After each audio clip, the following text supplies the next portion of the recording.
मुख्यमंत्री मनोहर लाल आज रोहतक में राहगिरी कार्यक्रमों में पहुंचे। इस दौरान विभिन्न रंगारंग कार्यक्रम आयोजित किए गए थे, जिनका मुख्यमंत्री मनोहर लाल ने अवलोकन किया।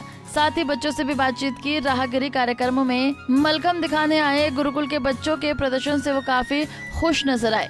मुख्यमंत्री ने उन्हें 2 लाख रुपए देने की घोषणा की ताकि बच्चों का उत्साह बढ़े। वहीं राहगिरी कार्यक्रम के दौरान मुख्यमंत्री मनोहर लाल ने लोगों को संबोधित किया, साथ ही मीडिया से भी बातचीत की। मुख्यमंत्री ने नशे को लेकर दोहरे मानदंड के सवाल पर जवाब देते हुए कहा कि सरकार ने नशे की रोकथाम के लिए साइक्लोन यात्रा निकाली, जिससे अनेक लोग शामिल हुए।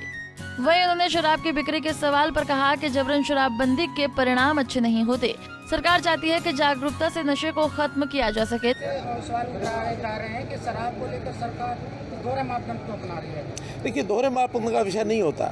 हम किसी चीज़ को फोर्सिबली बंद करने के हक में नहीं हैं, लेकिन जन जागरण के माध्यम से लोगों को हम तैयार करते हैं कि नशे से अगर वो मुक्त होंगे तो शराब कम बिकेगी, नहीं बिकेगी, हमको अच्छा लगेगा। लेकिन शराब को बंद करके हमने देख लिया है, बहुत प्रांतों ने देख लिया है, उस प्रकार से फोर्सिबली बंद करने के परिणाम अच्छे नहीं होते हैं। फिर उसका दुरुपयोग भी उन बातों का होता है। हमने भी 1996 से 98 हरियाणा में बंद करके देखा, लेकिन कितने उसके दुष्प्रभाव जो पड़े हैं।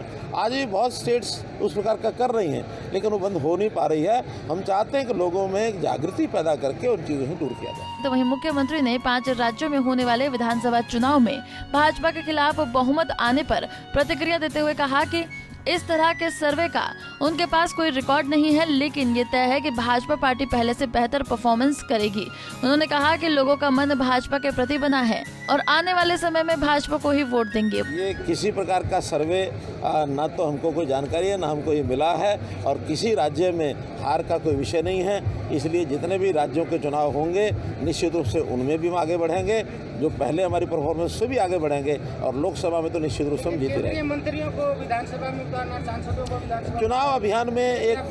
चुनाव अभियान एक बड़ा अभियान होता है कि यज्ञ होता है, और ये हर समय आज पहली बार हो रहा ऐसा नहीं है। हर चुनाव के अंदर और सब पार्टियां ऐसा करती हैं, किसी भी अपने बड़े से बड़ा जो वक्ता होता है उसको जनता के बीच में भेजा जाता है, चाहे फिर वो केंद्र सरकार की उपलब्धियां हों अथवा जो प्रदेश होते हैं, संबंधित प्रदेश, उनके अपने काम, उनकी उपलब्धियां वहाँ भेजा जाता है। वहीं मुख्यमंत्री मनोहर लाल से जब सवाल पूछा गया कि प्रदेश के शूटिंग खिलाड़ी एशियन गेम्स में मेडल लेकर आए हैं, लेकिन प्रदेश में एक भी सरकारी शूटिंग रेंज नहीं है, इस पर मुख्यमंत्री ने क्या जवाब दिया, आइए आपको सुनाते हैं। देखिए, एशियन गेम्स का विषय है, आपने ठीक विषय उठाया।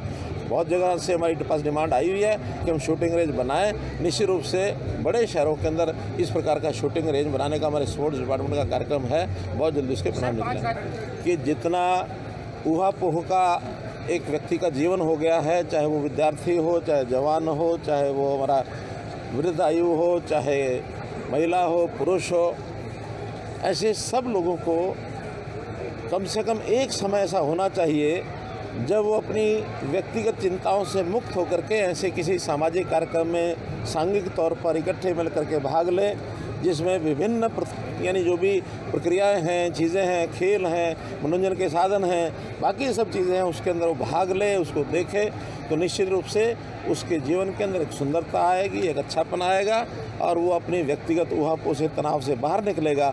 बहुत प्रासंगिक है इस प्रकार के कार्यक्रम करना, चाहे वो राहगिरी कार्यक्रम है और चाहे वो साइक्लोथॉन है, चाहे वो मैराथन है।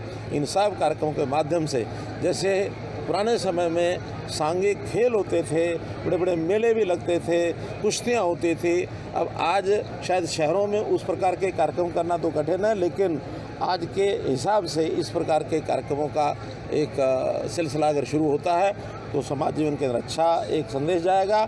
आज मैं राहगिरी जो मारा रोहतक नाम से राहगिरी शुरू की गई है, इस राहगिरी के आयोजक जितने भी उन सबका बहुत बहुत आभार प्रकट करता हूँ।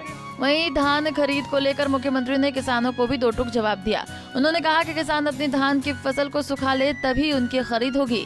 धान गीला होने से खराब हो जाता है और सरकार क्वालिटी पर विशेष ध्यान देती है, इसलिए क्वालिटी से कोई भी समझौता नहीं किया जाएगा।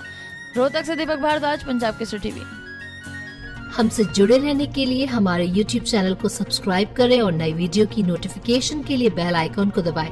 अगर आप ये वीडियो Facebook पर देख रहे हैं तो लाइक जरूर करें और ज्यादा से ज्यादा शेयर करें। धन्यवाद।